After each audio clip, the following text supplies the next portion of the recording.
"You're not Rose." Thomas Grayson's voice cut through the Montana wind like a blade. Hannah Miller clutched her sister's photograph, her hands trembling as the man who'd paid for a bride stared at her with eyes full of betrayal.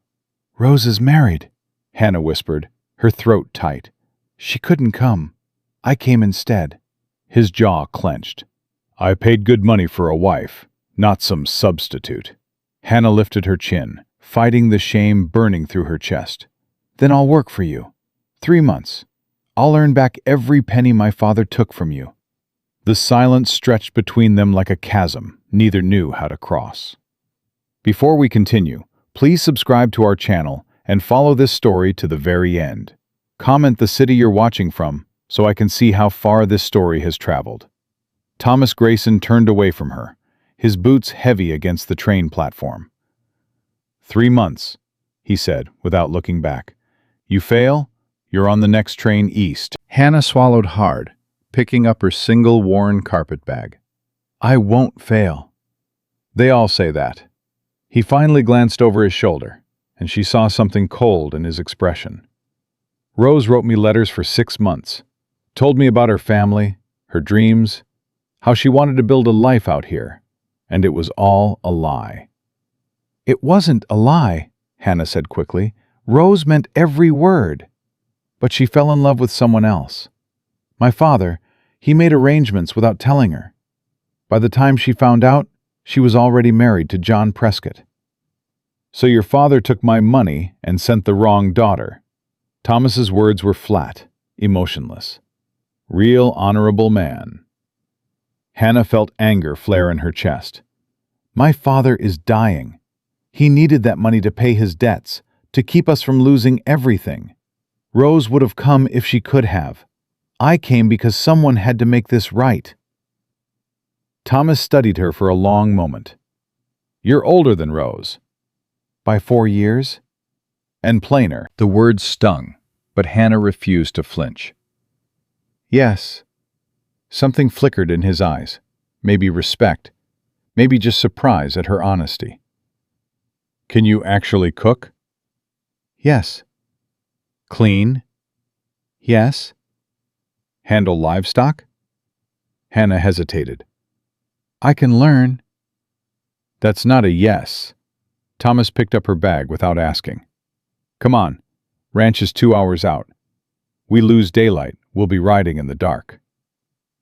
The wagon ride was silent for the first hour. Hannah watched the landscape unfold around them. Endless stretches of grass, mountains in the distance, a sky so big it made her feel impossibly small. Philadelphia had never felt this vast, this overwhelming. "You scared?" Thomas asked suddenly. "Yes," Hannah admitted. "Good. Means you're smart." He glanced at her. "This isn't Philadelphia. Out here, one mistake can kill you. Winter comes early, stays late. Cattle get sick, you lose everything. Wolves, bears, drought, fire, you name it, we got it." "Then why stay?" "Because it's mine." The way he said it made Hannah understand. This land wasn't just property to him. It was everything. "Rose's letters," Hannah said carefully. "Did she tell you about our mother?"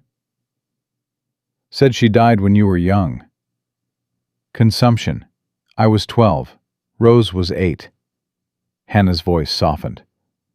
"I raised her, taught her to read, to sew, to manage a household. When Father's store started failing, I worked as a seamstress to keep food on the table. Rose was supposed to marry well, make a good life for herself. That was the plan." "Plans change," Thomas said. "Yes," Hannah looked at him, "but promises shouldn't.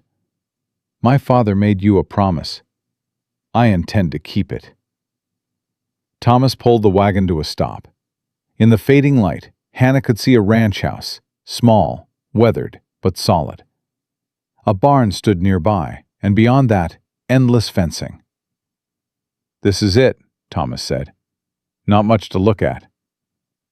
"It's more than I expected," Hannah said honestly. He helped her down from the wagon, his hands rough but steady. "Bedroom's upstairs. You take it. I'll sleep in the barn." "That's not necessary." "Yes, it is." Thomas's tone left no room for argument. "You're here to work, not to share my bed. We clear on that?" Hannah's face flushed. "Perfectly clear." "Good." He handed her the carpet bag. "Kitchen's through there. Pantry stocked. Make yourself something to eat. We start at dawn." He was walking away before Hannah could respond. She stood alone in the doorway, clutching her bag, wondering what she'd gotten herself into. The house was sparse but clean. Hannah found the bedroom easily enough. A simple room with a bed, a washstand, and a window overlooking the fields. She unpacked her few belongings, then went downstairs to explore the kitchen. The pantry was indeed stocked, but barely. Flour, cornmeal, dried beans, salt pork, coffee. No vegetables, no fruit, no variety. Hannah shook her head. No wonder Thomas looked so worn down. He was surviving, not living. She made coffee, strong and bitter the way her father liked it, and took a cup out to the barn. Thomas was brushing down the horses, his movements methodical and tired. He looked up when she approached, surprise crossing his face. "Thought you might want this," Hannah said, holding out the cup. He took it, their fingers brushing briefly. "Thanks. The pantry's nearly empty." "I know. Town's a day's ride. I go once a month for supplies." "When's the last time you went?" 3 weeks ago." He drank the coffee, grimacing slightly. "Strong." "I can make it weaker tomorrow." "No." He met her eyes. "This is good. Reminds me of my mother's coffee. She used to say weak coffee was a sign of weak character." Hannah felt a small smile tug at her lips. "My father said the same thing." They stood in awkward silence for a moment. Then Thomas cleared his throat. "About what I said earlier. About you being plain." "That was—" "The truth," Hannah interrupted. "I know what I look like, Mr. Grayson. I'm not Rose. I never will be. But I can work hard, and I can learn. That's all I'm offering." "Thomas," he said quietly, "if you're going to be here 3 months, you should call me Thomas." "Hannah." He nodded. "Hannah." The next morning came early. Hannah woke to the sound of animals, chickens, horses, cattle lowing in the distance. She dressed quickly and went downstairs to find Thomas already gone.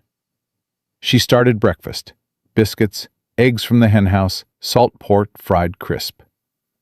When Thomas came in an hour later, his face was streaked with dirt and sweat. "Fence broke during the night," he said, washing his hands at the pump. "Took me 2 hours to find all the cattle." "Sit," Hannah said, placing food in front of him. "Eat." He didn't argue. He ate like a man who'd forgotten what a real meal tasted like, fast and focused, barely pausing between bites. "This is good," he said finally. "Thank you." "Rose cook like this?" Hannah poured him more coffee. "No, I taught her, but she never had the patience for it. She liked pretty things, embroidery, watercolors, poetry. Cooking felt too practical to her." "And you?" "I liked keeping people alive." Hannah sat down across from him. "What needs doing today?" Thomas raised an eyebrow. "You serious?" "You gave me 3 months to prove myself. I'm not wasting a single day." He studied her for a long moment. "Chicken coop needs mucking. Then the garden needs weeding, what's left of it anyway. After that there's laundry, mending, and the evening milking." "Show me." Thomas did. The chicken coop was worse than Hannah expected. Months of neglect had left it filthy and stinking. She tied a cloth around her face and worked for 3 hours straight, shoveling out old straw and waste, scrubbing the roosts, laying fresh bedding. When she emerged, Thomas was watching from the barn door. "Most women would have quit after 10 minutes, he said. I'm not most women. Hannah wiped her face, leaving a streak of dirt across her cheek. What's next? The garden was a disaster. Overgrown with weeds, the vegetables struggling to survive. Hannah knelt in the dirt and started pulling, her hands already blistering. You need gloves, Thomas said, appearing beside her. I don't have any. He disappeared and came back with a pair of worn leather gloves. They'll be too big, but they're better than nothing. Thank you. They worked in silence for a while, Thomas weeding one row, while Hannah tackled another. The sun climbed higher, and Hannah felt sweat soaking through her dress. Why'd you really come? Thomas asked suddenly. Hannah sat back on her heels. I told you, to keep my father's promise. That's not the whole truth. She looked at him. No, it's not. So? Hannah pulled another weed, gripping it hard. Because Rose got to choose. She got to fall in love, to marry the man she wanted. And I've spent my whole life making sure she could have that choice. But I never got one. Every decision I've made has been about survival, about keeping our family fed, keeping my father's business afloat, keeping Rose safe and happy. She threw the weed aside. Coming here was the first choice I've made for myself in years. Maybe it was a stupid choice. Maybe I'll fail. But it was mine. Thomas was quiet for a long time. That's honest. You asked. I did. He stood, brushing dirt from his knees. Come on, I'll show you how to milk a cow. The evening milking was harder than it looked. Hannah's hands cramped, her back ached, and the cow seemed determined to make things difficult. She doesn't like you, Thomas said, leaning against the stall. The feeling's mutual, Hannah muttered, trying again. Gentle but firm, like this. He moved behind her, his hands covering hers, guiding the rhythm. Hannah felt her breath catch at the unexpected closeness. There, Thomas said softly. See? Yes, Hannah whispered. He stepped back quickly, clearing his throat. You'll get the hang of it. That night, Hannah collapsed into bed, every muscle screaming. But when she woke the next morning, she did it all again. Days blurred into weeks. Hannah learned the rhythms of ranch life, the endless cycle of feeding, cleaning, mending, cooking. She learned which chickens were mean, which cows kicked, how to tell when a storm was coming by watching the horses. And she learned Thomas. He was a man of few words, but his actions spoke volumes. He left firewood stacked by the kitchen door on cold mornings. He fixed the squeaky board on the stairs without being asked. He taught her to shoot, standing behind her to adjust her aim, his voice patient and calm. Why'd you never marry? Hannah asked one evening as they sat on the porch, watching the sunset. Thomas was silent for so long, she thought he wouldn't answer. I was engaged once. Long time ago. What happened? She died. Cholera epidemic. 10 years back. His voice was flat, emotionless. We were supposed to get married that spring. Instead, I buried her. I'm sorry. It was a long time ago. But the way he said it told Hannah it still hurt. After that, I just focused on the ranch. Didn't seem much point in trying again. Then my mother started worrying about me being alone, about having no one to pass the ranch to when I'm gone. She pushed me to find someone, to settle down. He shook his head. So I put an ad in the paper, and Rose answered. And got me instead. Yeah. Thomas looked at her. But you've worked harder in 6 weeks than most people would in 6 months. You've earned your keep, Hannah. That's only halfway through our agreement. I know. He stood, his expression unreadable. But I'm saying you can stay, if you want. Hannah's heart jumped. As what? Your hired hand? As my wife. The words came out rough, uncertain.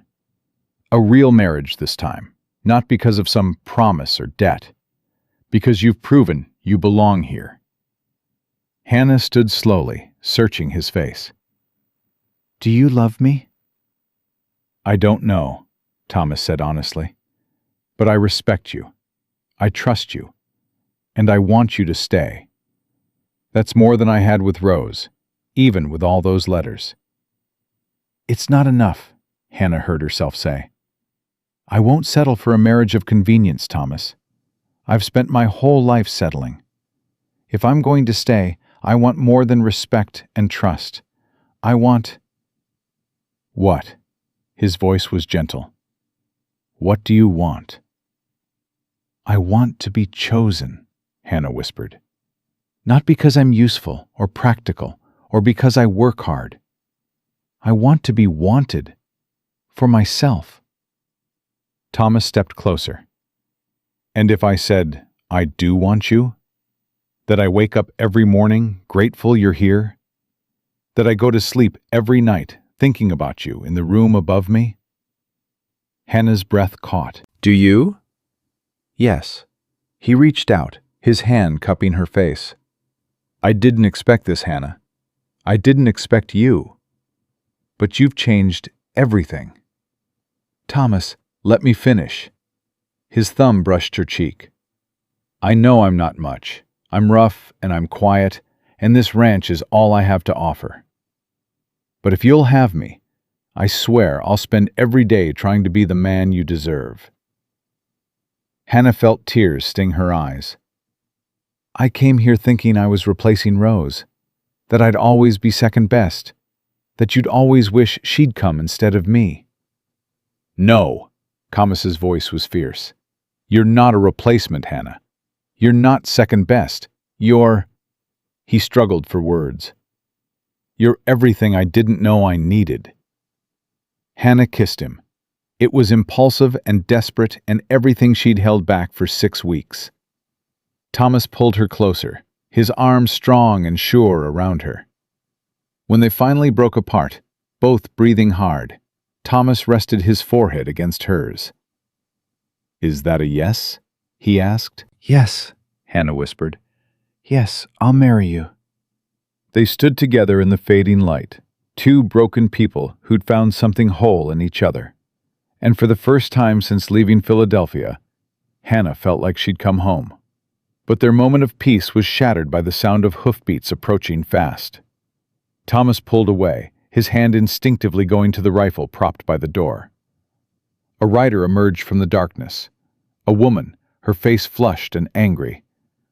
Thomas Grayson, she shouted. I need to talk to you about that imposter you've got living in your house. Hannah's blood ran cold. She recognized that voice from town. Mrs. Winters, the mayor's wife. The woman who'd looked at Hannah with nothing but contempt since the day she'd arrived.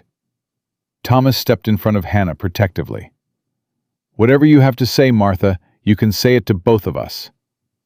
Fine. Mrs. Winters dismounted, her eyes blazing. I just got a very interesting letter from Philadelphia, from a Mrs. Elizabeth Prescott. Your precious Rose. Seems she's very concerned about her sister taking her place out here. Concerned enough to write to several people in town, asking us to make sure Hannah isn't being taken advantage of. Hannah felt the ground shift beneath her feet. Rose wrote to you? Oh yes, and quite a lot too. About how you sacrificed everything for your family. How you deserve so much better than to be trapped in a loveless marriage with a stranger. Mrs. Winters smiled viciously. She's even offered to pay your way back home. Seems she feels guilty about you being stuck out here. I'm not stuck, Hannah said, her voice shaking. I chose to be here. Did you? Mrs. Winters turned to Thomas. Or did you coerce her? Force her to work like a servant to pay off a debt that wasn't even hers? That's enough, Thomas said, his voice dangerous. Is it? Because I think the whole town deserves to know the truth about this arrangement, about how you bought yourself a bride and ended up with the wrong woman, about how she's been living in sin under your roof. We're getting married, Hannah interrupted, lifting her chin. Tomorrow, if possible. And what we do or don't do in our own home is none of your concern, Mrs. Winters. The older woman's eyes narrowed. You poor, deluded girl. You think he loves you? He wanted Rose, young, pretty Rose. You're just the consolation prize. The words hit harder than Hannah expected, because part of her, deep down, still believed them. But then Thomas spoke, his voice cutting through the darkness like a blade. You're wrong. He looked at Mrs. Winters with absolute certainty. I wanted a wife. I got Hannah. And she's worth 10 of whatever Rose might have been. She's the strongest, bravest, most stubborn woman I've ever met. She works harder than any man on this ranch. She's turned this house into a home, and I would choose her over anyone else, any day, for the rest of my life. Hannah felt tears streaming down her face. But Mrs. Winters wasn't finished. Pretty words, Mr. Grayson. But Rose's letter also mentioned something else. Something about your father's will. About how the ranch passes to you only if you're married by the end of this year. That's, what, 3 months away? Seems mighty convenient, you proposing to Hannah right now. Thomas went very still. Hannah turned to him, her heart sinking. Is that true? She whispered. Hannah, is it true? He closed his eyes. Yes. The word felt like a gunshot. Hannah stepped back, wrapping her arms around herself. So this was never about wanting me, she said numbly. This was about keeping your ranch. No. Thomas reached for her, but she flinched away. Hannah, please, let me explain. Don't. Her voice broke. Just don't. She turned and ran into the house, ignoring Thomas calling her name, ignoring Mrs. Winters' triumphant laugh. She made it to her room before the sobs came, deep, wrenching sounds that tore through her chest. She'd been such a fool, believing him, trusting him, thinking she could actually be chosen, be wanted, be enough. She was packing her carpet bag when Thomas burst through the door. You can't leave, he said desperately. Watch me. Hannah, please, just listen. To what? She spun on him, fury and heartbreak warring in her chest. To more lies? To you telling me I'm special while you're really just trying to save your inheritance? It's not like that. Then what is it like, Thomas? Tell me the truth. All of it. He ran his hands through his hair, his face anguished. Yes, my father's will says I have to be married by the end of the year to keep the ranch. Yes, that was part of why I sent for a mail-order bride.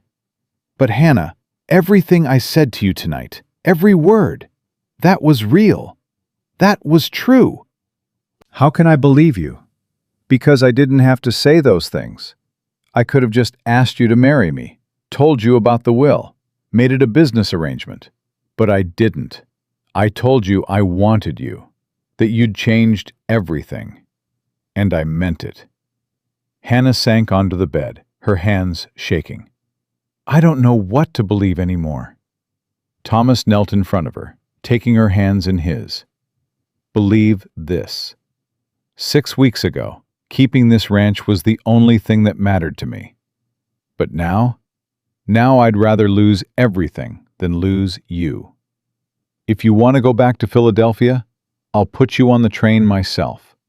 I'll lose the ranch, lose everything my father built. But I won't lose you by lying to you or trapping you here. You mean that? With everything I am. His eyes were fierce, desperate, honest. So please, stay. Not because of the ranch, not because of any debt or promise. Stay because you want to. Because what we have, This thing growing between us. It's worth fighting for. Hannah looked at him, this rough, scarred man who'd opened his heart to her, who'd taught her to shoot and to milk cows and to see the beauty in this wild, harsh land, who'd made her feel, for the first time in her life, like she was exactly where she belonged. "I'm scared," she whispered. "So am I," he squeezed her hands. "But I'm more scared of what my life looks like without you in it." Hannah pulled her hands free, but only so she could cup his face, pulling him closer. "Ask me again," she said softly. "Ask me to marry you, and this time I'll know exactly what I'm saying yes to." Thomas's eyes filled with something that looked like hope. "Hannah Miller, will you marry me? Will you be my wife, my partner, the person I come home to every night for the rest of my life?" "Yes," Hannah breathed. "Yes, I will." And when he kissed her this time, it felt like a promise, like a beginning, like everything she'd been searching for without knowing it. Outside, in the darkness, Mrs. Winters remounted her horse, her expression sour. She'd tried to break them. She'd failed. But as she rode away, neither Hannah nor Thomas knew that the real test was still to come. But the real test arrived 3 days before the wedding, when Thomas came in from the north pasture, with blood on his hands and fear in his eyes. "It's the cattle," he said, his voice tight. "Something's wrong. 5 of them down, maybe more by now." Hannah dropped the dish she was washing. "What kind of wrong?" "Fevered, stumbling. I've seen this before." He grabbed his rifle from the wall. "If it spreads through the whole herd, we're finished." "What do you need me to do?" Thomas looked at her, and she saw the war in his face, the instinct to protect her, battling against the knowledge that he couldn't do this alone. "Can you ride?" "I can learn, fast." "Good enough." He pulled her toward the barn. "We need to separate the sick ones from the healthy herd, now, before it's too late." Hannah had never saddled a horse by herself, but Thomas's hands were shaking too badly to help. She fumbled with the straps, her fingers clumsy with panic, until finally the mare was ready. "Stay close to me," Thomas said, swinging onto his stallion. "Don't try to be a hero. These animals are unpredictable when they're sick." They rode hard toward the north pasture, and Hannah's thighs burned within minutes. But she gritted her teeth and held on, following Thomas's lead as he pushed through the tall grass. The scene that greeted them was worse than Hannah had imagined. Cattle lay scattered across the field, some twitching, some completely still. The ones still standing looked dazed, their movements jerky and wrong. "Dear God," Hannah whispered. "We start with the ones still on their feet," Thomas said, his voice mechanical. "Drive them south, away from the sick ones. Can you do that?" "Yes." They worked for hours. Hannah's arms ached from holding the reins. Her voice grew hoarse from shouting. Her body screamed for rest. But every time she thought about stopping, she looked at Thomas, at the grim determination on his face, at the way he never quit, even when his shirt was soaked with sweat, and she pushed harder. By sunset, they'd separated 30 head from the infected group. Thomas dismounted, checking each sick animal with methodical efficiency. "How bad is it?" Hannah asked, sliding off her horse, her legs nearly buckled. "Bad," he stood, wiping his hands on his pants. "I've lost 12 already. Another 8 look like they won't make it through the night." "What caused it?" "Could be anything. Bad water, poison grass, disease." He looked at the remaining herd, his jaw tight. "If we lose much more, the bank will take the ranch. Will doesn't matter if there's nothing left to inherit." Hannah moved to his side. "Then we don't lose more. What do we do?" "There's a veterinarian in Billings, 3 days' ride." Thomas shook his head. "By the time I get there and back, it'll be too late. Then we treat them ourselves." "Hannah, I don't know what I'm doing. I'm a rancher, not a—" You said you've seen this before. When? Thomas was quiet for a moment. My father's ranch, 20 years ago. We lost half the herd before we figured out it was the water from the creek. Had been poisoned by a mine runoff upstream. So check the water. I already did. It's clean. Then check it again. Hannah grabbed his arm. Thomas, we're not giving up. You taught me to shoot, to milk, to work this land. Now teach me how to save these animals. He looked at her like he was seeing her for the first time. You're sure?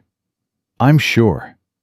They worked through the night. Thomas showed Hannah how to check for fever, how to force water down the throats of animals too weak to drink, how to recognize the difference between an animal that might survive and one that was already lost. This one's breathing's too shallow, Thomas said, kneeling beside a young heifer. She won't make it. Then we put her out of her misery? Yeah. He pulled his rifle from the saddle, but his hands were shaking. Hannah took the gun from him. I'll do it. Hannah, you don't have to. Yes, I do. She checked the rifle like he'd taught her stomach churning. If I'm going to be a rancher's wife, I need to do the hard things too. The shot echoed across the field. Hannah handed the rifle back to Thomas, her hands steady even though her insides were screaming.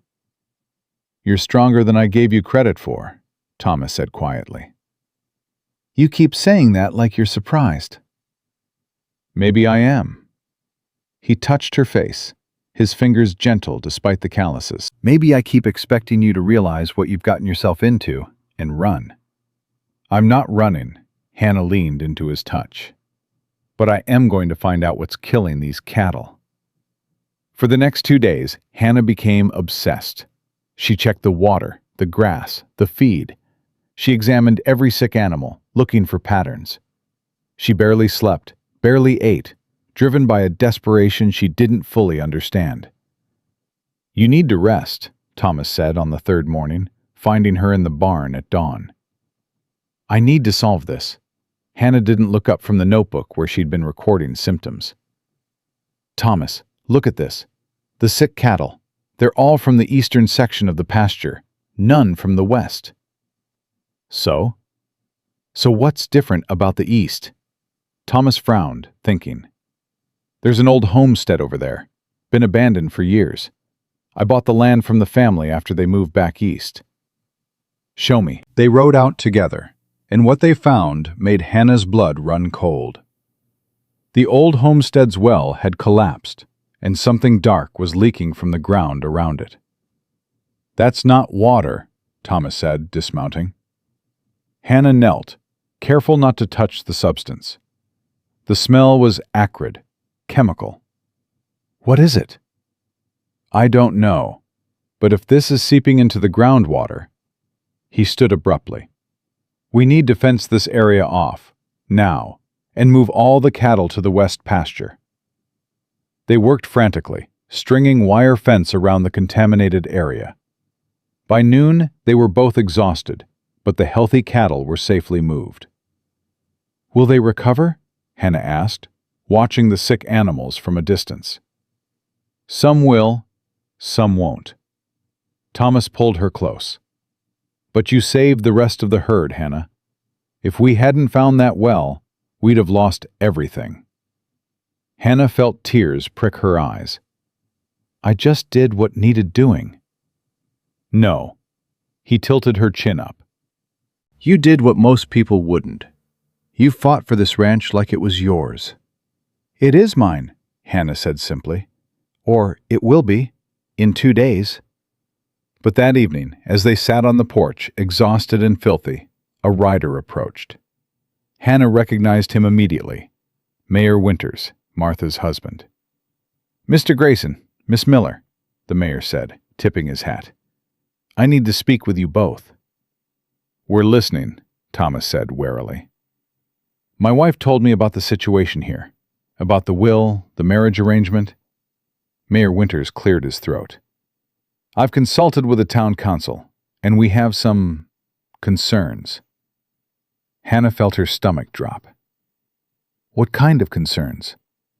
The kind that question whether this marriage is legitimate or simply a fraud to circumvent the terms of your father's will, Mr. Grayson. Thomas stood slowly. You're calling my fiancée a fraud? I'm saying the timing is suspicious. You bring in a mail-order bride, get the wrong woman, and suddenly decide to marry her anyway, right before your inheritance deadline? The mayor shook his head. The council thinks this requires investigation. We're recommending the wedding be postponed until we can verify. Verify what? Hannah demanded, standing beside Thomas. That I've worked myself to the bone for 3 months? That I've learned to run this ranch from dawn to dusk? That I've earned my place here? Miss Miller, no one doubts your work ethic. Then what do you doubt? My worth?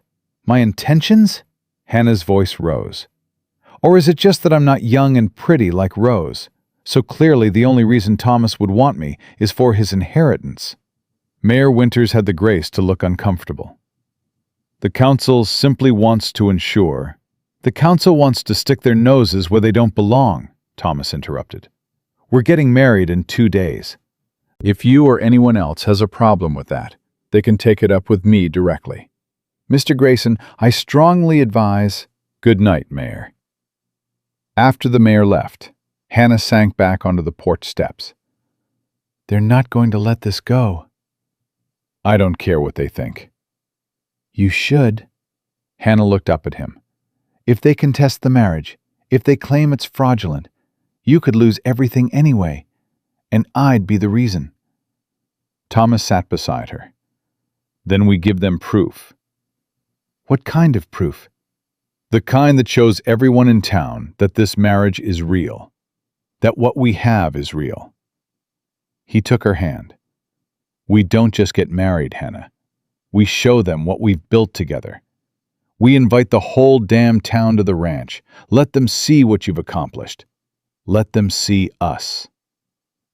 Hannah felt something shift in her chest. That's not going to be enough for people like Mrs. Winters. Maybe not, but it'll be enough for the people who matter. Thomas squeezed her hand. And if it's not, then we'll figure it out together, like we do everything else. That night, Hannah couldn't sleep. She lay in bed, staring at the ceiling, thinking about everything that had happened. 3 months ago, she'd been a seamstress in Philadelphia, measuring hems and stitching buttons. Now she was facing down town councils and poisoned wells and dying cattle. And she'd never felt more alive. The next morning, Thomas found her in the kitchen before dawn. Couldn't sleep either? He asked. Too much to do. Hannah poured him coffee. If we're inviting the town to see what we've built, I want to make sure there's something worth seeing. Hannah, you don't have to. Yes, I do. She set down the pot. Thomas, I've spent my whole life being practical, being useful, being the person who solves problems and fixes things. And that's fine. That's who I am. But for once, just once, I want people to see me and understand that I'm more than just someone who works hard. I want them to see that I belong here. With you. Thomas pulled her close. They'll see it, I promise. They spent the day preparing. Hannah cleaned the house until it shined, baked enough food to feed an army, arranged wildflowers in jars on every surface. Thomas repaired the porch railing, painted the fence, made sure the ranch looked its best. By evening, they were both exhausted, but satisfied. It looks good, Thomas said, surveying their work. It looks like home, Hannah corrected. But their moment of peace was shattered by the sound of breaking glass. They ran to the barn to find flames licking up the side, smoke pouring through the open doors. The horses! Hannah screamed. Thomas grabbed her arm. You get the chickens out of the coop. I'll get the horses. Thomas, it's too dangerous. Now, Hannah! She ran for the chicken coop, throwing open the door and shooing the panicked birds out.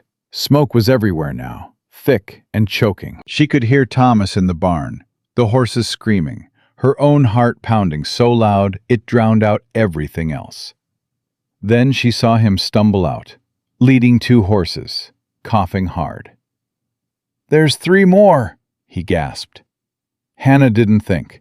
She grabbed a water bucket, threw it over her head and shoulders, and ran into the barn. The heat hit her like a wall. She couldn't see, couldn't breathe, but she pushed forward, following the sound of terrified animals. She found the first horse, a young mare, and grabbed its halter. "Come on, girl, come on." The mare fought her, too frightened to think straight. Hannah slapped its flank hard, shouting, pulling, until finally the horse bolted for the door. 2 more to go. She stumbled deeper into the barn, her lungs burning. The smoke was so thick now she was moving by feel alone. Her hand found another halter, another frightened animal. "Please," she whispered, "please move." This one followed her easier, and within seconds they were outside. Hannah doubled over, coughing so hard she thought she'd be sick. "Hannah!" Thomas grabbed her. "What the hell were you thinking?" "One more," she choked out. "There's one more." "No," he held her back. "The roof's about to go. You're not going back in there." "But—" The crash of collapsing timber cut her off. They watched helplessly as the barn roof caved in, flames shooting into the night sky. "I'm sorry," Hannah whispered. "I'm so sorry." Thomas pulled her close, his own face streaked with tears and soot. "You saved 4. That's 4 more than we'd have if you hadn't been brave enough to go in there." They stood together, watching everything burn, and Hannah felt something harden in her chest. This wasn't an accident. Someone had done this deliberately. "Who?" she asked quietly. "I don't know." But Thomas's voice was ice. "But I'm going to find out." The fire burned through the night. By morning, the barn was nothing but charred remains and ash. Hannah stood in the ruins, numb with exhaustion and grief. "We rebuild," Thomas said behind her. "With what money? After losing the cattle? After this?" She gestured at the destruction. "Thomas, how can we possibly—" "We rebuild," he repeated firmly. "Because that's what we do. We don't give up. We don't run. We rebuild." Hannah turned to face him. "Even if it means losing everything?" "I've already lost everything once. When Sarah died. When I thought I'd spend the rest of my life alone on this ranch, with nothing but ghosts and regrets." He took her hands. "But then you came, and you reminded me what it means to fight for something, to build something. So yes, even if it means losing everything. Because as long as I have you, I have everything that matters." Hannah kissed him hard, tasting smoke and tears and desperation. "We're getting married today," she said against his lips. "Hannah, we can't. We're not ready. The ranch is—" "We're getting married today," she repeated. "Because if someone's trying to stop us, trying to destroy what we've built, then I want them to know they failed. I want everyone to know that we're in this together, no matter what comes." Thomas searched her face. "You're sure?" "I've never been more sure of anything in my life." They rode into town 2 hours later, still covered in soot and ash, and walked straight into the church. Reverend Patterson looked up from his Bible, startled. "Mr. Grayson? Miss Miller? The wedding isn't until tomorrow." "It's today," Hannah said firmly. "Right now, if you'll perform the ceremony." "But there's no one here. No witnesses, no—" "We're here," Thomas said. "That's all that matters." The Reverend looked between them, at their filthy clothes, their exhausted faces, their joined hands, and something softened in his expression. "Very well." He opened his Bible. "Let's begin." The ceremony was short and simple. No flowers, no music, no guests. Just Hannah and Thomas, and a tired old reverend speaking words that had been spoken 1,000 times before. But when Thomas said, "I do," his voice was strong and clear and absolutely certain. And when Hannah said, "I do," she meant it with every fiber of her being. "I now pronounce you husband and wife," Reverend Patterson smiled. You may kiss your bride, Mr. Grayson. Thomas kissed her like he was claiming her, like he was promising her everything he had to give. And Hannah kissed him back like she was choosing him over and over again for the rest of her life. They walked out of the church as husband and wife and found half the town waiting outside. Mrs. Winters stood at the front of the crowd, her face twisted with fury. You think you've won? You think getting married early changes anything? Yes, Hannah said simply. It changes everything. We'll contest this. We'll prove it's a fraud. Go ahead and try, Thomas said, pulling Hannah close. But you're going to have a hard time proving fraud when my wife just ran into a burning barn to save our horses. When she spent 3 months turning this ranch around. When everyone in this town has seen her work harder than any 10 men put together. Mayor Winters stepped forward, and for a moment, Hannah thought he was going to side with his wife. But instead, he tipped his hat. Congratulations, Mr. and Mrs. Grayson, he said formally. I hope you'll both be very happy. Mrs. Winters made a sound of outrage, but the mayor ignored her. One by one, other townspeople stepped forward. The blacksmith, the general store owner, the banker's wife. Congratulations. Best wishes. About time someone put Martha in her place. Hannah felt tears streaming down her face, but she was smiling. Thomas's arm was strong around her waist, and she leaned into him, feeling something settle deep in her chest. She'd found her place, her home, her choice. But as they rode back to the ranch together, neither of them noticed the figure watching from the shadows. A man with cold eyes and colder intentions, who'd been paid good money to make sure Thomas Grayson's wedding never happened. And he wasn't finished yet. The man watched them disappear over the ridge, then turned his horse toward the burned remains of the barn. His work wasn't done. Not by a long shot. Hannah woke the next morning to find Thomas already gone. She dressed quickly and went downstairs, where she found a note on the kitchen table. Gone to check the west pasture. Back by noon. Your husband, Thomas. Your husband. The words made her chest tighten in a way that was both wonderful and terrifying. She folded the note carefully and tucked it into her apron pocket. She was mixing biscuit dough when she heard the horse approach. But it wasn't Thomas. It was the banker, Mr. Carlyle, his face grim beneath his bowler hat. Mrs. Grayson, he said, tipping his hat as she stepped onto the porch, I need to speak with you and your husband. He's checking the cattle. Should be back soon. I'll wait. Carlyle dismounted, looping his reins over the porch rail. This concerns your ranch's financial situation. It can't wait long. Hannah's stomach dropped. What about our financial situation? You lost 20 head of cattle to sickness. The barn fire destroyed your winter hay storage and your equipment. You owe the bank $300 by the end of next month. Carlyle pulled out a ledger. Mrs. Grayson, I'm sorry, but unless you can come up with that money, the bank will have no choice but to foreclose. $300? Hannah's voice was faint. We don't have that kind of money. I know. That's why I'm here. To give you fair warning. Carlyle's expression softened slightly. I know you've worked hard on this place. Everyone in town's heard about it. But hard work doesn't pay banknotes. Thomas rode up then, his face darkening when he saw the banker. Carlyle, what do you want? To give you 30 days to save your ranch. Carlyle handed him the ledger. After that, I've got no choice. Thomas stared at the numbers, his jaw working. This is wrong. The payment isn't due until December. It is now. The fire constituted a material change in your collateral. The bank's calling the loan early. That's convenient timing. Thomas stepped closer. Right after we get married. Right after someone torches our barn. You wouldn't know anything about that, would you? Careful, Grayson. Carlyle's voice went cold.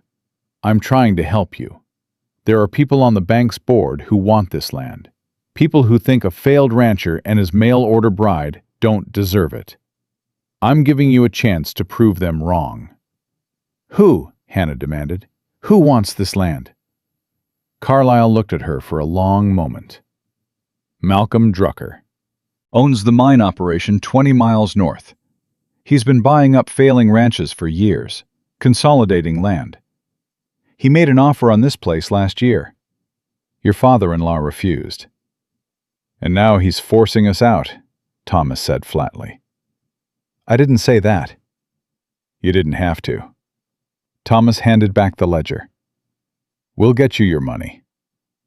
"How?" "You got 30 days and no livestock to sell.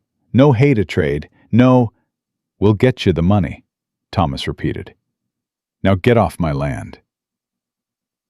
After Carlyle left, Hannah found Thomas in the ruins of the barn, his fists clenched at his sides. $300, he said, without looking at her. Might as well be 3,000. "We'll figure it out." "How?" He spun to face her. "Hannah, I've got nothing left to sell. The cattle that survived are too weak to bring to market. The hay's gone, the equipment's destroyed. I can't even borrow tools to rebuild because everyone knows we're broke." "Then we don't rebuild." "Not yet." Hannah's mind was racing. "We focus on what we have, the healthy cattle, the land. What can we do with that in 30 days? "Nothing that makes $300. "Think, Thomas, there has to be something." He was quiet for a long moment. Then, slowly, his expression changed. "The cattle drive." "What cattle drive?" "Every fall, the big ranchers drive their herds to the railroad in Miles City. They pay drovers $5 a day, plus a bonus if the herd arrives intact." Thomas grabbed her shoulders. "Hannah, if I sign on as a drover for 3 different outfits, work 20 days straight, that's only $300 total, and you'd be gone for weeks." "I know, but it's the only way." He pulled her close. "I hate leaving you here alone, especially with Drucker circling like a vulture. But then I'm coming with you." Thomas pulled back. "What?" "You heard me. I'm coming on the cattle drive." "Hannah, it's too dangerous. You've never—" "I learned to shoot in 6 weeks. I learned to run this ranch. I can learn to drive cattle." She lifted her chin. "Besides, if you're working for 3 outfits, you'll need help. I can cook for the camps, help with the horses, watch the herd at night. They'll pay me too." "No." "Yes." Hannah's voice was steel. "We're married now, Thomas. That means we face things together. You don't get to protect me by leaving me behind. You could get hurt. I could also keep you from getting killed out there alone. Or do you think you can work 3 jobs simultaneously without someone watching your back?" Thomas stared at her, frustration and admiration warring on his face. "You're the most stubborn woman I've ever met." "That's why you married me." Hannah softened slightly. "Let me do this. Let me fight for our ranch the same way you would." He closed his eyes. "If anything happens to you, nothing's going to happen. We're going to make that money, pay off the bank, and spit in Malcolm Drucker's eye." She kissed him quickly. "Now let's go talk to the other ranchers. We've got a cattle drive to join." But getting hired wasn't as simple as Hannah had hoped. The first rancher, Bill Henderson, laughed in their faces. "A woman on a cattle drive? You're out of your mind, Grayson." "She's a better rider than half your crew," Thomas argued. "Maybe so, but I'm not having a female in my camp. It's bad luck." Henderson spat tobacco juice. "I'll take you on, $5 a day, but the wife stays home." "Then we're not interested," Hannah said, before Thomas could respond. "Hannah, no." She turned to Henderson. "Mr. Henderson, I've worked this ranch for 3 months. I've saved dying cattle, survived a barn fire, and learned everything I needed to make this land work. If you think I'm going to sit home while my husband risks his neck to save our ranch, you don't know me at all." Henderson looked at her with new eyes. "You really think you can handle a drive?" "I know I can." "Prove it." He gestured to a nearby corral where a half-wild Mustang was kicking and rearing. "Get a saddle on that horse, ride him for 2 minutes, and you've got the job. Both of you." Hannah's mouth went dry. The Mustang looked vicious, all teeth and hooves and rage. "Hannah, you don't have to," Thomas started. But she was already moving. She grabbed a rope from the fence, fashioned a quick lasso the way Thomas had shown her, and approached the corral. "Easy," she murmured, her heart hammering. "Easy, boy." The Mustang charged her. Hannah held her ground, waiting. Then she threw the lasso. It caught the horse's neck perfectly. The animal reared, trying to shake it off, but Hannah had already tied the other end to a post. "I need a saddle," she called. Thomas brought one, his face pale. "Let me do this." "No." Hannah took the saddle, approached the thrashing horse, and somehow, through sheer determination and luck, got it strapped on. Then she climbed the fence, positioned herself, and dropped onto the Mustang's back. The world exploded. The horse bucked, twisted, tried to scrape her off against the fence. Hannah held on with everything she had, her teeth rattling, her vision blurring. She could hear Thomas shouting, Henderson counting down. 90 seconds! The Mustang spun hard. Hannah lost a stirrup, nearly lost her seat. 100 seconds! Her hands were slipping. She couldn't breathe, but she dug her heels in and held on. 120! The Mustang gave one final massive buck. Hannah felt herself flying, felt the ground rushing up, and then strong hands caught her. Thomas had climbed into the corral, pulling her to safety as the Mustang thundered past. "You insane, crazy..." Thomas was shaking. "You could have been killed." But I wasn't. Hannah looked at Henderson over Thomas's shoulder. "Did I make it?" Henderson was grinning. "You made it. You're both hired. We leave in 2 days." The next 2 days passed in a blur. Hannah practiced riding until her body was one giant bruise. She learned to rope, to cook over an open fire, to read the signs of an approaching storm. Thomas taught her everything he could think of, his worry palpable. "Remember, stay away from stampedes. Don't try to be a hero. If something goes wrong, I'll be careful," Hannah promised. "We both will." But the night before they left, Hannah woke to find Thomas's side of the bed empty. She found him on the porch, staring out at the dark fields. "Can't sleep?" she asked, sitting beside him. "I keep thinking about Sarah, about how fast I lost her, how one day she was laughing and making plans, and the next she was gone." He took Hannah's hand. "I can't lose you too." "You won't." "You can't promise that." "No, but I can promise I'll fight like hell to stay alive, because I've got something to live for now." Hannah squeezed his hand. "We've got something to live for. This ranch, this life, each other." Thomas pulled her into his arms. "When did you get so brave?" "The day I got on that train to Montana. I was terrified then, too. But I did it anyway." They held each other as the sun rose, two people preparing to risk everything for the life they'd built together. The cattle drive started brutal and got worse. 300 head of ornery, half-wild cattle, driven by a crew of rough men who didn't trust Hannah and didn't bother hiding it. "Keep up or get left behind," Henderson warned on the first day. Hannah kept up. Barely. Every muscle screamed, her hands bled from rope burns, her throat was raw from dust. But she pushed through, matching Thomas stride for stride.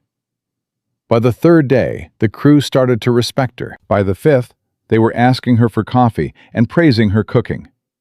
By the 7th, when a steer broke from the herd and Hannah roped it single-handedly, they were calling her ma'am instead of the wife. But on the 9th night, everything changed. Hannah was on watch duty, circling the bedded-down herd, when she saw movement in the shadows. Not cattle, horses, men. She rode back to camp quietly, shaking Thomas awake. "Someone's out there." He was up instantly, rifle in hand. "How many?" "At least 3, maybe more." Thomas woke Henderson, who gathered the crew. They armed themselves and spread out, surrounding the camp. The attack came 15 minutes later. Men burst from the darkness, firing guns, trying to stampede the herd. Hannah threw herself behind a wagon as bullets splintered the wood above her head. "They're trying to scatter the cattle," Thomas shouted. "Don't let them through!" Hannah grabbed her rifle, aimed at a shadowy figure, and fired. The man yelped and fell from his horse. She'd never shot at a person before. Her hands shook, but she forced herself to reload. Another rider charged toward her.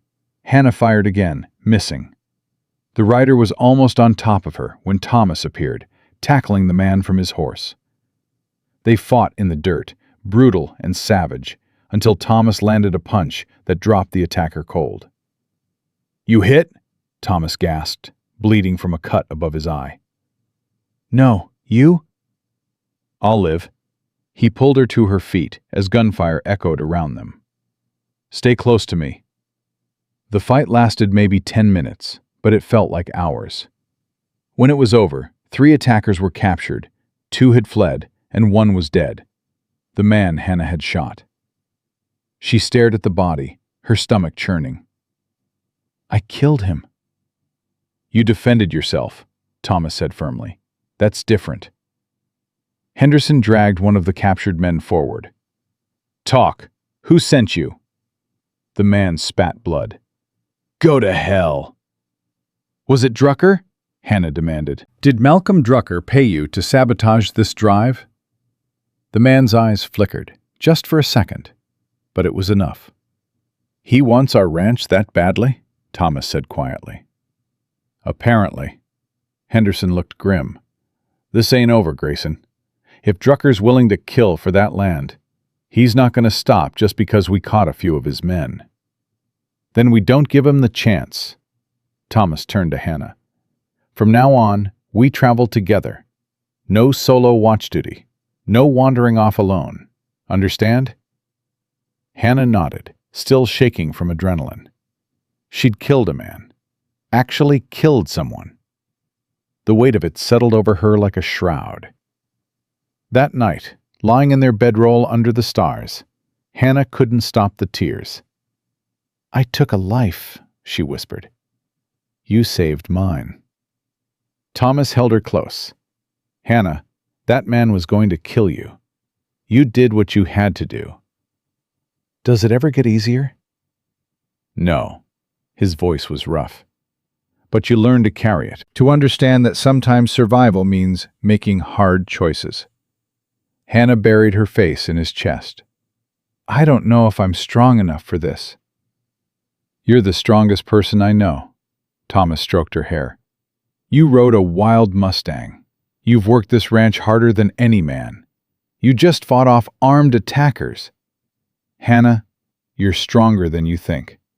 Stronger than I ever gave you credit for." "What if I'm not? What if I fail?" "Then we fail together." He kissed her forehead. "But you won't. Because failure isn't in your nature. You're a fighter, Hannah. Always have been." The rest of the drive was tense. They moved faster, posted extra guards, slept with weapons close. But no more attacks came. On the 20th day, they arrived in Miles City. The cattle were intact, the drive successful. Henderson paid them both in full, $300 between them, plus bonuses.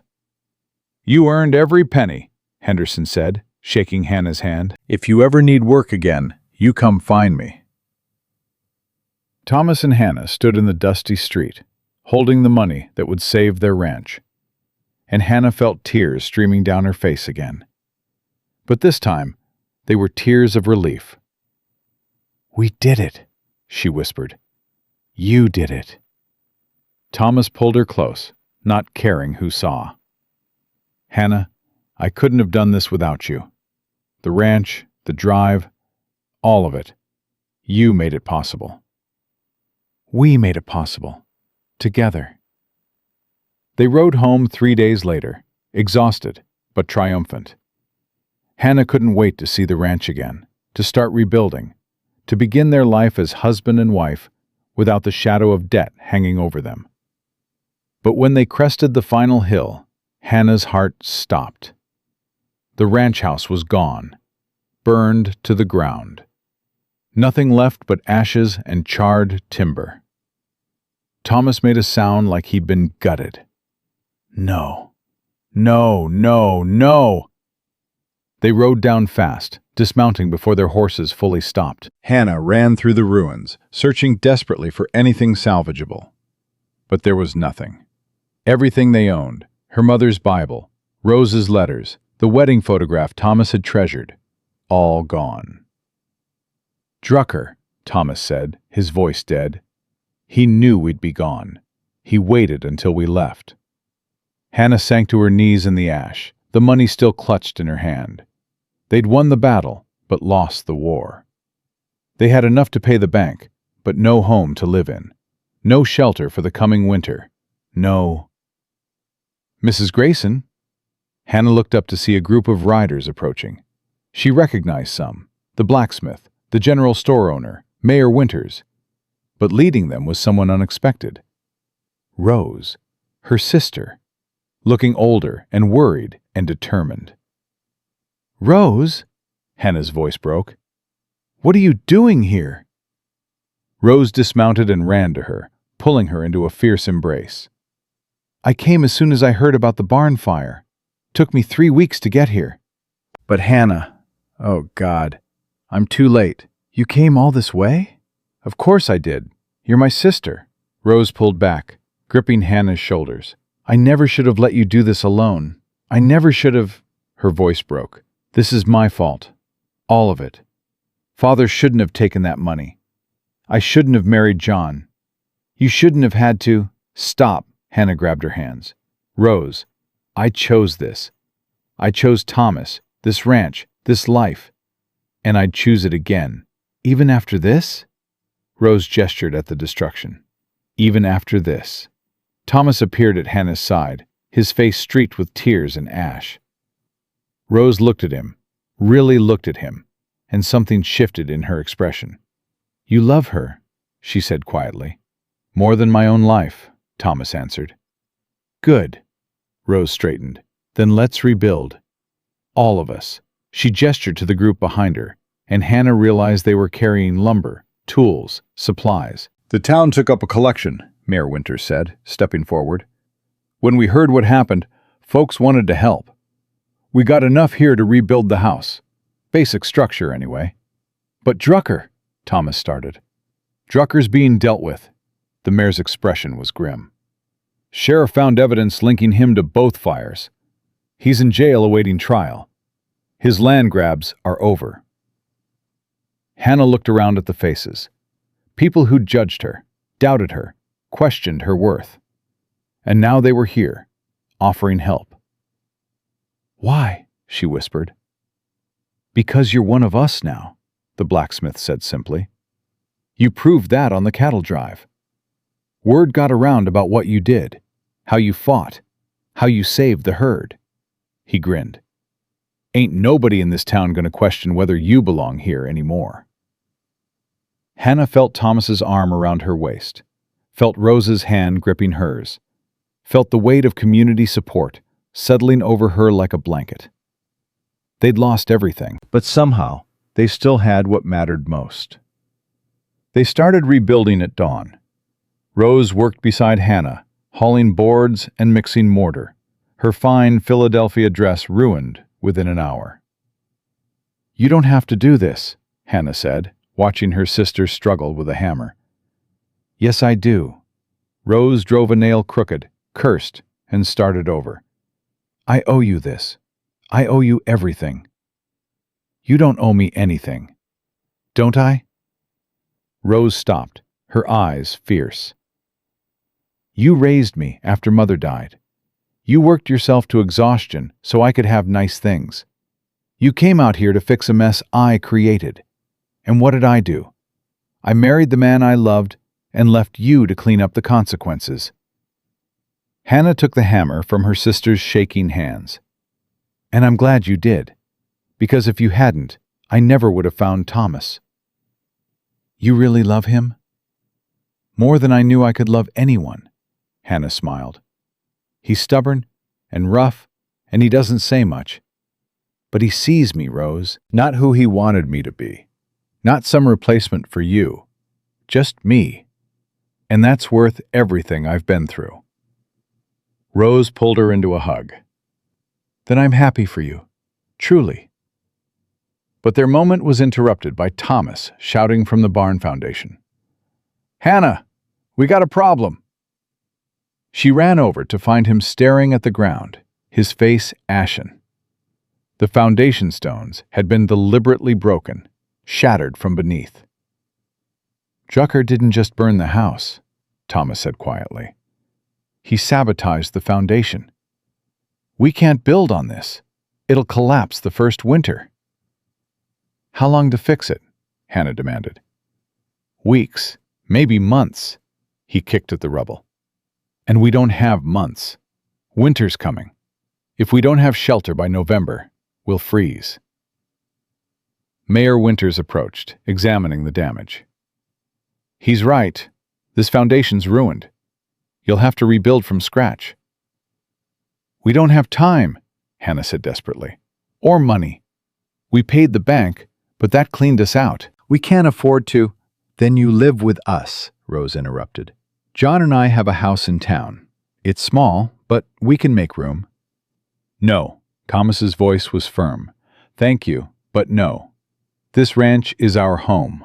We're not abandoning it. Even if it means freezing to death? Rose demanded. Even then, Thomas looked at Hannah. Unless you want to go. I'd understand if... No, Hannah grabbed his hand. Rose, I appreciate the offer. But Thomas is right. This is our home.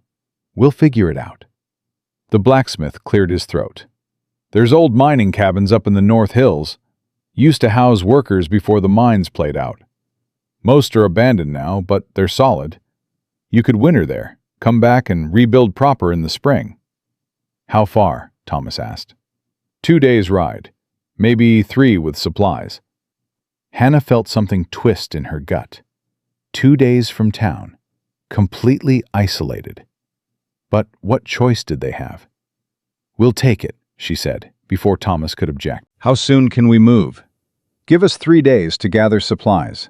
Food, blankets, firewood. You'll need enough to last until spring. Those 3 days passed in a frenzy. Hannah packed everything they could salvage, cooking pots, tools, the money they'd saved, Thomas's rifle. Rose stayed to help, her presence both comforting and painful. I wish you'd reconsider, Rose said on the last night, watching Hannah sort through supplies. It's not safe up there. What if you get sick? What if there's a blizzard and you can't get to town? Then we survive it, like we've survived everything else. Hannah folded a blanket. Rose, I know you're worried, but I'm not that girl from Philadelphia anymore. I'm not helpless. I never thought you were helpless. Rose's voice was soft. I thought you were invincible. You always seemed so strong, so capable. I never realized how much you were sacrificing for me. I wasn't sacrificing. I was choosing. Hannah looked at her sister. And I'd make the same choices again. Rose hugged her fiercely. Write to me, please. Let me know you're alive. I will, I promise. But the next morning, as they loaded the wagon for the journey north, Sheriff Coleman rode up with news that turned Hannah's blood to ice. Jucker escaped, Coleman said without preamble. Broke out last night. Killed the deputy watching him." Thomas went very still. "Where is he now?" "Don't know. But Grayson, he swore he'd make you pay for ruining him. Said he'd burn everything you loved to the ground." Coleman looked at Hannah. "I'm asking you both to come into town. Stay where we can protect you." "No." Thomas was already checking his rifle. "We're not running. We're not hiding. And we're sure as hell not letting that bastard dictate our lives." "Thomas," Hannah started. "No, Hannah. He's taken enough from us. Our barn, our house, our peace of mind. I'm not giving him anything else." "Then let me deputize you," Coleman said. "Give you legal authority to defend yourselves if he comes after you." Thomas nodded grimly. "Do it." The oath was quick and simple. When it was done, Thomas wore a deputy's badge and carried the weight of law behind his gun. "Be careful," Coleman warned. "Drucker's not working alone anymore.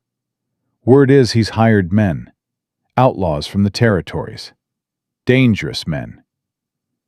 "How many?" Hannah asked. "Could be 2, could be 10. We don't know." Coleman tipped his hat. "You see anything suspicious, you send word immediately. Understand?" They understood. But understanding and being prepared were two different things. The journey to the mining cabin was tense. Every shadow looked like a threat. Every sound made Hannah's hand drift to the rifle Thomas had insisted she carry. "You still remember how to shoot?" Thomas asked as they rode. "Yes." "How to reload fast?" "Yes." "How to stay calm under fire?" Hannah looked at him. "I killed a man on the cattle drive, Thomas. I think I can handle staying calm." He flinched. "I'm sorry, I can't lose you. Not now.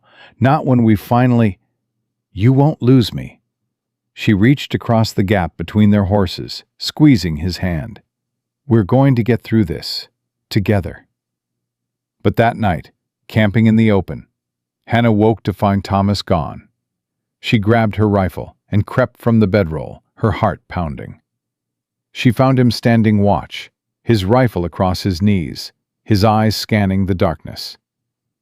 "Couldn't sleep?" she whispered. "Every time I close my eyes, I see that house burning. See you inside it, trapped, calling for help while I stand outside, unable to move." His voice was rough. "I keep thinking about what could have happened, what I could have lost." Hannah sat beside him. "But you didn't lose me. I'm right here." "For how long?" "Hannah, you married a man with nothing. A burned ranch, a pile of debts, enemies who want us dead. What kind of life is this?" "It's our life." She took his face in her hands. "Thomas, I didn't marry you for the ranch. I didn't marry you because I had nowhere else to go. I married you because when I look at you, I see home. I see the life I want, the man I choose every single day." He kissed her desperately, like he was trying to memorize her. "I love you. I should have said it before, but I love you so damn much it scares me." "I love you too." Hannah rested her forehead against his. "And we're going to survive this. We're going to rebuild. We're going to have the life we want. But Thomas, you have to stop carrying all the fear alone. We're partners. That means you share the burden with me." "I'm not used to that." "I know, but you better get used to it, because I'm not going anywhere." She smiled. "You're stuck with me, Mr. Grayson." "Best thing that ever happened to me," he whispered. They reached the mining cabin 2 days later. It was rough. A single room with a stone fireplace, a dirt floor, and gaps in the walls that let in wind. But it was shelter, and it was theirs. "It's perfect," Hannah said, already planning improvements. Thomas raised an eyebrow. "You've got low standards." "I've got realistic standards, and this," she gestured around the sparse room, "this is better than freezing to death on the ranch." They spent the next week making the cabin livable. Thomas chinked the gaps in the walls while Hannah organized supplies. They built a second room using scrap lumber, creating a small bedroom separate from the main living space. "We're homesteaders now," Thomas joked one evening, watching Hannah cook over the fireplace. "We've always been homesteaders. We just have a smaller home to stead." Hannah stirred the stew. "Thomas, can I ask you something?" "Anything." "Do you regret it, sending for Rose, starting this whole chain of events?" He was quiet for a long moment. "If you'd asked me that 3 months ago, I'd have said yes. But now?" He pulled her close. "Now I wouldn't change a single thing. Because every choice, every mistake, every disaster led me to you." Hannah kissed him. "Good answer." But their peace was shattered 2 days later, when Hannah rode into the nearby settlement for supplies and overheard a conversation in the general store. "Drucker's got a price on Grayson's head. $500 to anyone who brings him in, dead or alive." Hannah's hands shook as she paid for flour and coffee. $500. That was enough money to tempt desperate men from 3 territories over. She rode back to the cabin at a gallop, bursting through the door. "Thomas, we have to—" She stopped. The cabin was destroyed. Furniture overturned, supplies scattered, and worst of all, blood on the floor. "Thomas!" she screamed. "He's not here." The voice came from behind her. Hannah spun, raising her rifle, to find Drucker standing in the doorway with a gun pointed at her chest. "Where is he?" Hannah demanded, her voice shaking but her aim steady. "Out checking traps. He'll be back soon." Drucker smiled coldly. "And when he is, you're going to help me kill him." "Go to hell." "That's what I thought you'd say." Drucker nodded to someone outside. 2 men entered, grabbing Hannah's arms before she could fire. They wrestled the rifle away, tied her hands behind her back. "Here's what's going to happen," Drucker said conversationally. "Your husband comes back. He sees you in trouble. He does something stupid trying to save you. My men shoot him. You watch him die. Then I decide whether to kill you too, or just let you live with the knowledge that you got him killed." "He'll see the trap," Hannah said desperately. "Thomas isn't stupid." "No, but he loves you. And love makes men do stupid things." Drucker checked his pocket watch. "Should be back any minute now. Try to scream and I'll shoot you before he even gets close. Understand?" Hannah understood. She also understood that she wasn't going to let Thomas walk into this. She waited until Drucker turned away, then brought her knee up hard into one captor's groin. He doubled over, and she used his momentum to slam her head back into the other man's face. Blood spurted from his broken nose. Hannah ran for the door, hands still bound, screaming at the top of her lungs. "Thomas! It's a trap! Run!" A gunshot cracked. Pain exploded in Hannah's shoulder, spinning her around. She hit the ground hard, gasping. Drucker stood over her. "Stupid girl. Now you'll bleed out before he even gets here." But Thomas was already there, materializing from the trees like a ghost. His first shot took down one of Drucker's men. His second wounded the other. Then he was on Drucker, the 2 men grappling for the gun. Hannah tried to get up, tried to help, but her shoulder was on fire, and blood was soaking through her dress.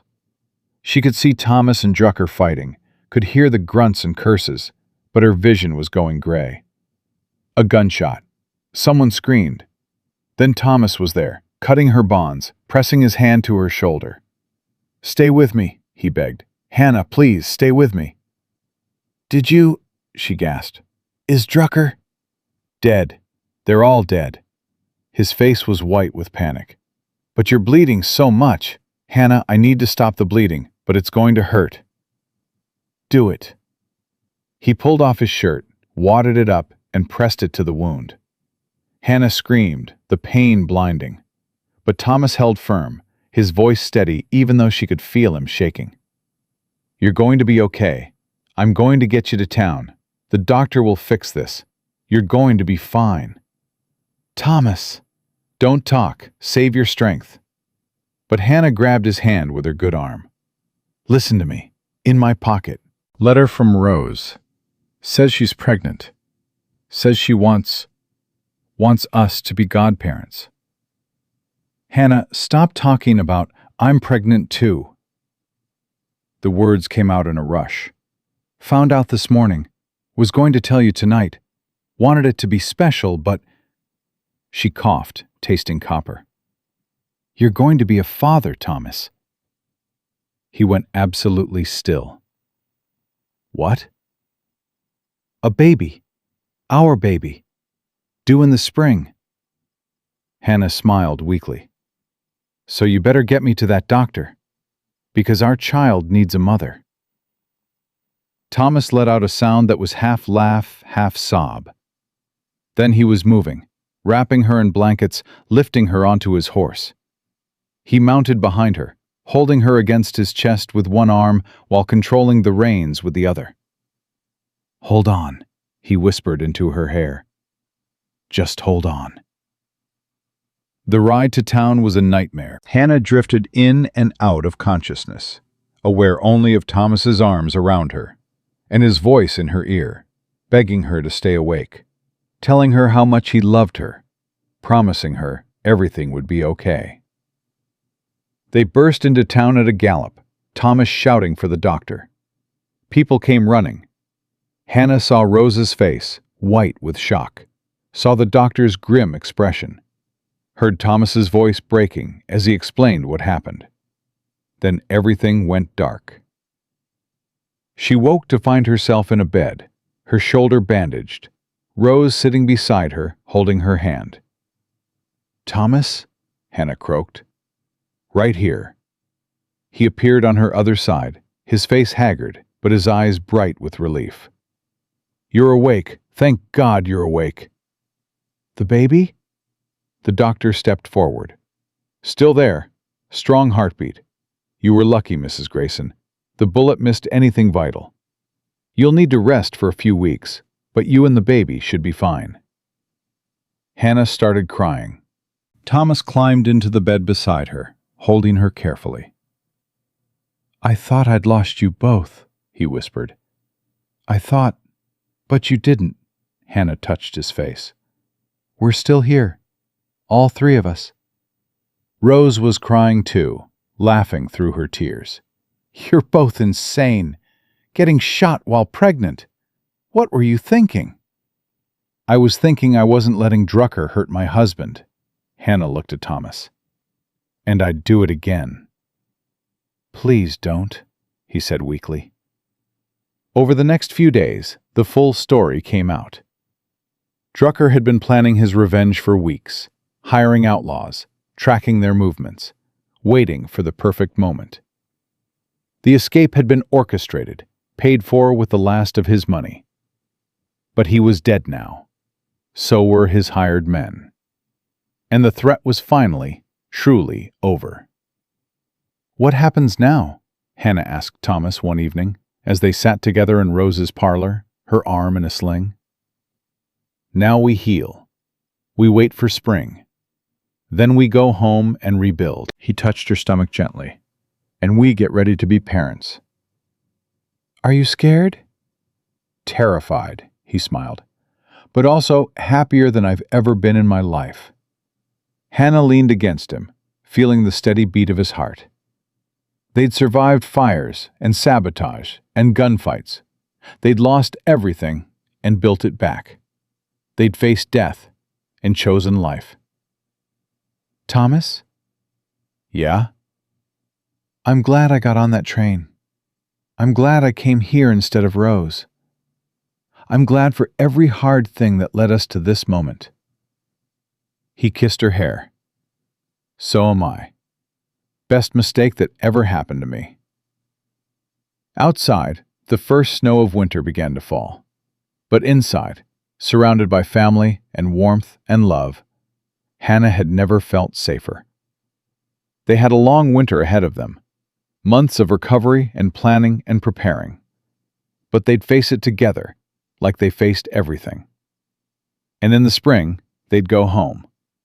Not to the ranch as it was, but to the ranch as it would be, as they would build it, together. A home for their family. A life they'd chosen, fought for, earned. Hannah closed her eyes, Thomas's hand warm on her stomach where their child grew, and let herself believe that the worst was behind them, that the future held nothing but promise and possibility and hope. She was wrong, of course, but she wouldn't know that until spring came and brought with it the greatest challenge they'd faced yet. But the challenge arrived in February, 3 months before Hannah was due to give birth, when a lawyer from Helena rode up to Rose's house with documents that made Thomas's face go white. "What is it?" Hannah asked, struggling to sit up despite her swollen belly. Thomas handed her the papers without speaking. Hannah read them once, then again, unable to believe what she was seeing. "Drucker had a son," she whispered. "A legitimate heir. And he's claiming the ranch. Says here his father bought it fair and square from the bank before we could pay." Thomas's voice was hollow. "Says we're squatters, that we have 30 days to vacate." The lawyer, a thin man named Pemberton, cleared his throat. "I'm sorry, Mr. Grayson, but my client has legal standing.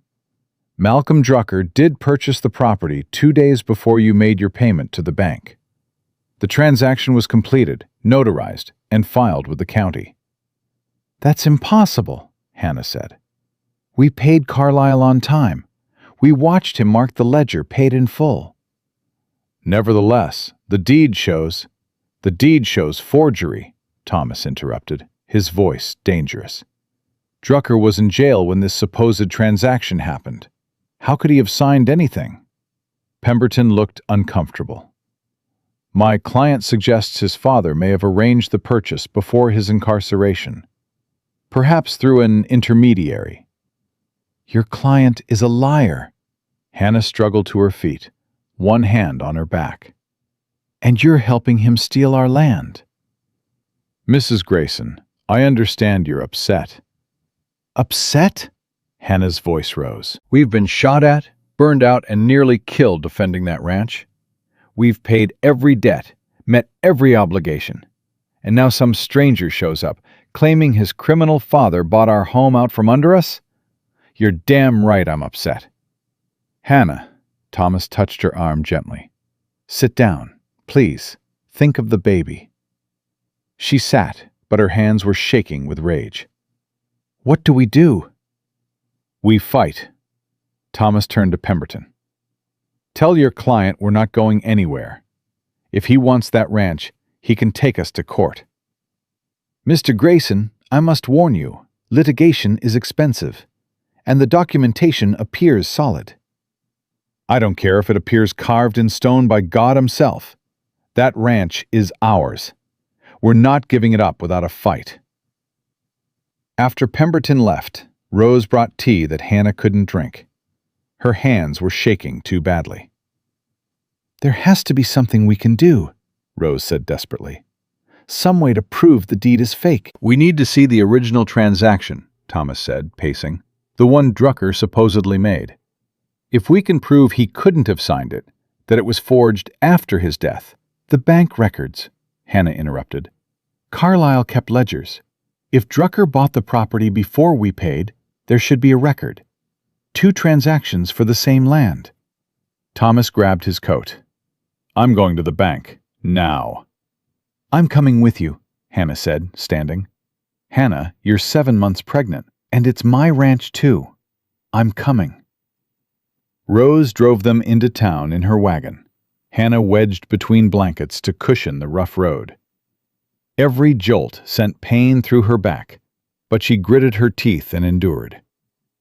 At the bank, Carlyle looked genuinely shocked when they explained the situation. "That's impossible," he said, pulling out his ledgers. "I processed your payment myself, marked the account settled. There was no other transaction." "Then where did this deed come from?" Thomas slammed the forged document on Carlyle's desk. The banker studied it, his frown deepening. This signature isn't mine. And this seal, it's close, but not quite right. Someone's forged bank documents. Can you prove it? Hannah demanded. I can try, but Mrs. Grayson, even if I testify this is fake, young Drucker's lawyer will argue we're covering up a mistake, that we sold the same property twice and are trying to hide it. Then we need more proof. Hannah's mind was racing. The notary. Every deed transaction requires a notary witness. Who notarized this? Carlyle checked the document. Says here it was George Hutchins. Hutchins died last summer, Thomas said slowly, before Drucker was even arrested. So the notary seal is fake too. Hannah felt a surge of hope. That's fraud. Provable fraud. They took their evidence to Sheriff Coleman, who listened with a deepening scowl. This is bad, he said finally. Young Drucker's got money behind him. Hired fancy lawyers from Helena. Even if we prove this deed is fake, he'll tie you up in court for years, and legal fees will bankrupt you before you ever see a judgment. So what do we do? Thomas asked. You pray we can scare him off before it gets that far. Coleman stood. I'll ride out to wherever he's staying. Show him what we found. Maybe he didn't know his father's associates were playing dirty. Maybe he'll back down. But 2 days later, Coleman returned with grim news. He's not backing down. Says his father's associates assure him the deed is legitimate. He's proceeding with the eviction. Hannah felt something break inside her. We can't fight this. Not with a baby coming. Not with no money for lawyers. Yes, we can. Thomas's voice was steel. We fought Drucker Sr., we'll fight Drucker Jr. How? We have the truth. We have the town. We have each other. He took her hands. Hannah, I'm not giving up our home. I'm not letting them win. But that night, alone in the room Rose had given them, Hannah finally let herself cry. Not quiet tears, great, wrenching sobs that shook her whole body. I'm so tired, she whispered when Thomas held her. I'm so tired of fighting. I know. What if we can't win this time? What if... Then we start over. Thomas kissed her forehead. Somewhere else. Build a new ranch. But Hannah, I need you to understand something. That land isn't what makes our home. You are. You and this baby. As long as I have you, I have everything that matters. You mean that? With everything I am. He touched her stomach, feeling their child kick. This little one doesn't care about deeds or courts or lawyers.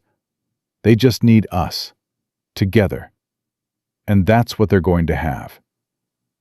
Hannah leaned into him, drawing strength from his certainty. Okay, we fight. One more time.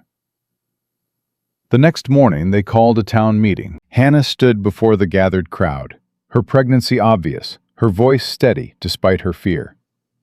Most of you know our story, she began.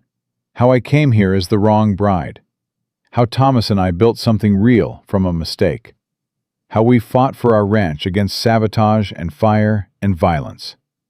And now we're fighting again, against a man who wants to steal what we've earned using his father's lies. What do you need from us? The blacksmith called out. Witnesses. Anyone who can testify to what happened. When the fires occurred. When Drucker made his threats. When we paid our debts.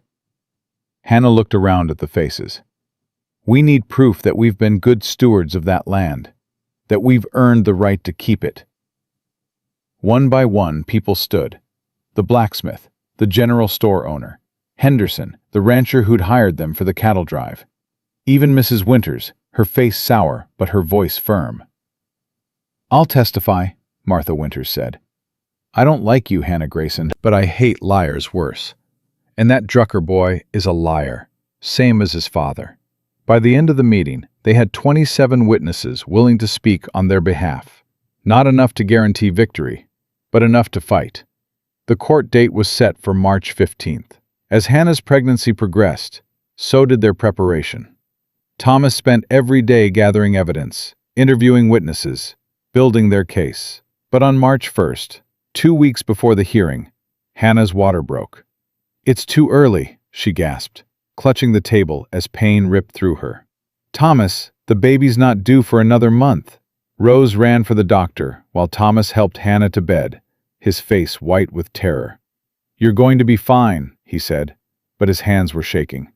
"Both of you are going to be fine." The labor lasted 14 hours. Hannah had never known pain like this. Endless, crushing, relentless. Thomas stayed beside her the whole time, letting her squeeze his hand until his bones creaked, whispering encouragement even though his eyes were wet with tears. "I can't," Hannah sobbed at hour 12. "I can't do this anymore." "Yes, you can." Thomas wiped her face with a cool cloth. "You've done everything else. You can do this." "What if something's wrong? What if the baby—" "Nothing's wrong. Our baby is strong, just like their mother." He kissed her sweaty forehead. "Push, Hannah. Push and meet our child." She pushed, screamed, pushed again, and then a cry, thin and reedy, but unmistakably alive. "It's a girl," the doctor said, placing a tiny, squalling bundle on Hannah's chest. "Small, but healthy. You've got a fighter here, Mrs. Grayson." Hannah looked down at her daughter, red-faced, furious at the world, absolutely perfect, and felt something shift in her heart. "Sarah," she whispered, touching the baby's tiny hand. "We'll call her Sarah, after your first love." Thomas's face crumpled. "Hannah, it's right. She would have wanted you to be happy, to have this." Hannah looked up at him through tears. "To have us." He kissed her, gentle and reverent, then kissed his daughter's head. "Hello, Sarah. Welcome home." But their joy was short-lived. The next morning, Pemberton arrived with more documents. "My client is willing to make a deal," he said, standing awkwardly in the doorway while Hannah nursed the baby. "He'll drop the eviction if you pay him $5,000 for clear title to the land." "5,000?" Thomas's voice was incredulous. "We don't have 5,000. We barely have 500.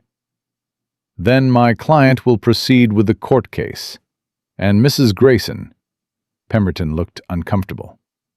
"He's prepared to argue that your recent childbirth makes you unfit to manage a ranch, that the property should be awarded to someone more capable." Hannah felt rage burn through her exhaustion. "Get out." "Mrs. Grayson, get out of this house before I have the sheriff arrest you for harassment." After Pemberton left, Hannah handed the baby to Rose and struggled out of bed despite the doctor's protests.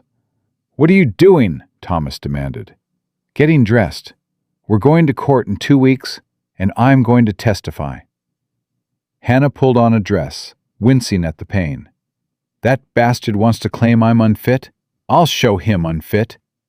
"Hannah, you just gave birth. You need to rest." "I'll rest after we win." She turned to him, fierce despite her weakness. "Thomas, they're going to take everything if we don't fight. Our land, our home, our future. I'm not letting that happen." The 2 weeks before the trial were brutal. Hannah recovered slower than she wanted, her body exhausted from childbirth. But every day she pushed herself, walking, regaining strength, preparing her testimony. Rose helped with the baby, and Hannah tried not to feel guilty about the time she spent away from Sarah. But every time she looked at her daughter, she was reminded of why she was fighting. This child deserved a home, a ranch to grow up on, a legacy. The trial began on a cold March morning. The courtroom was packed. Half the town had turned out to watch. Young Drucker sat at the plaintiff's table, cold-eyed and confident. His lawyer was smooth and polished, presenting the forged deed with absolute conviction. But when it was their turn, Thomas and Hannah presented their evidence methodically.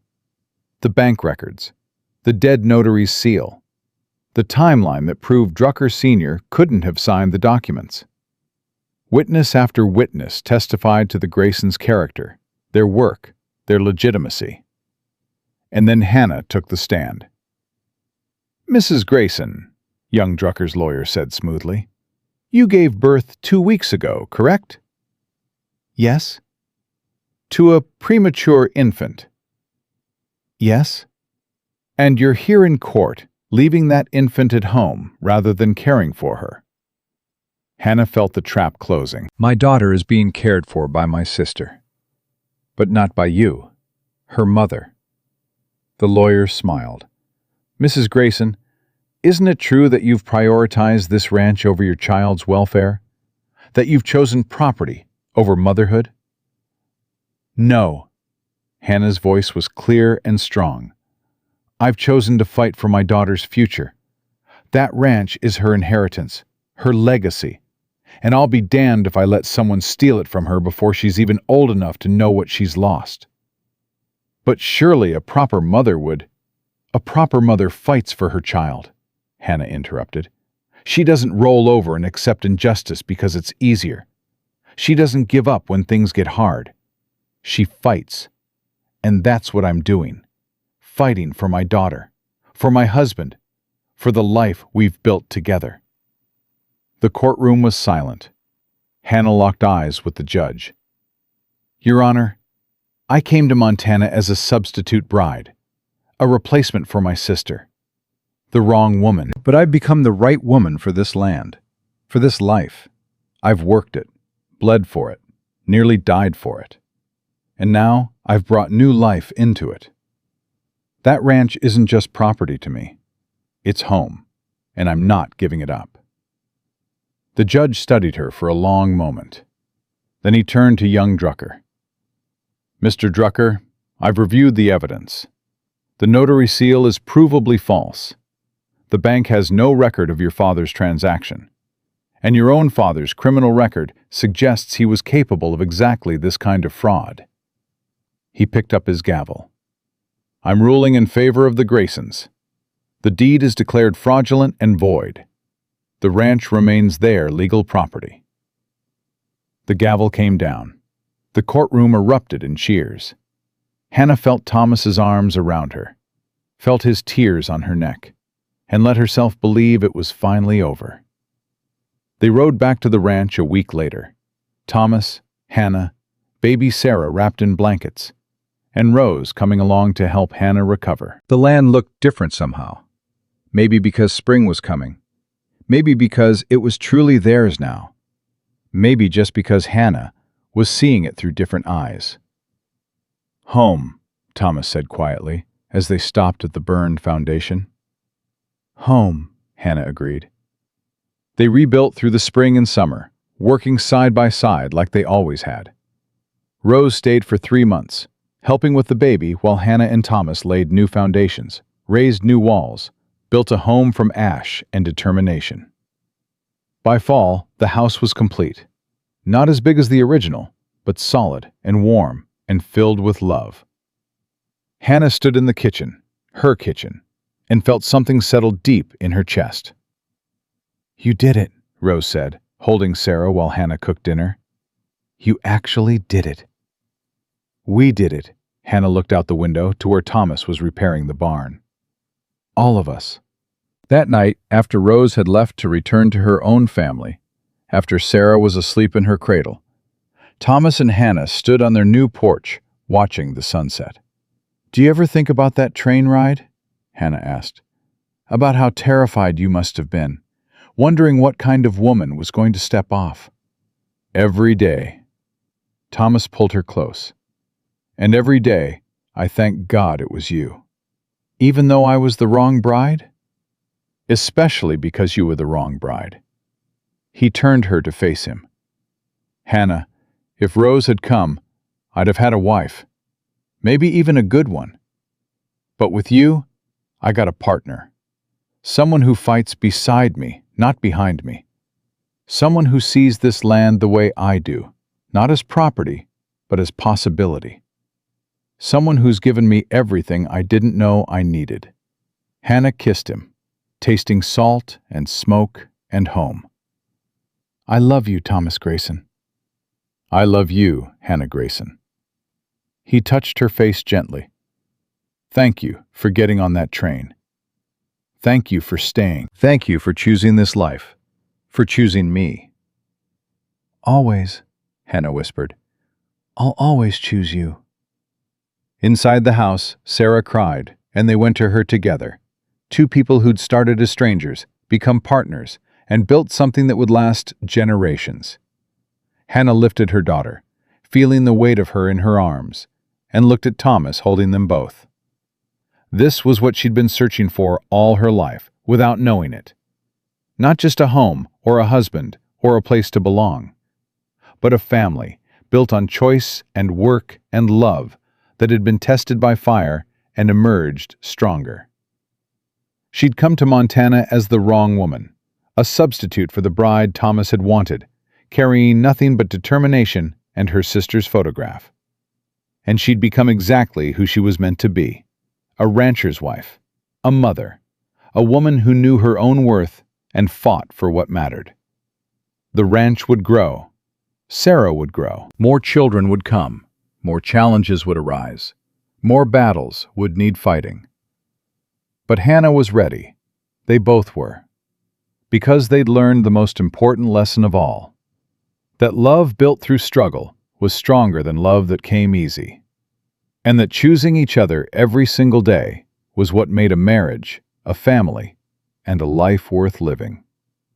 Hannah Grayson had found her home in the wild Montana territory, not because fate had placed her there, but because she'd fought for it, earned it, and claimed it as her own. And nothing and no one would ever take that away from her again.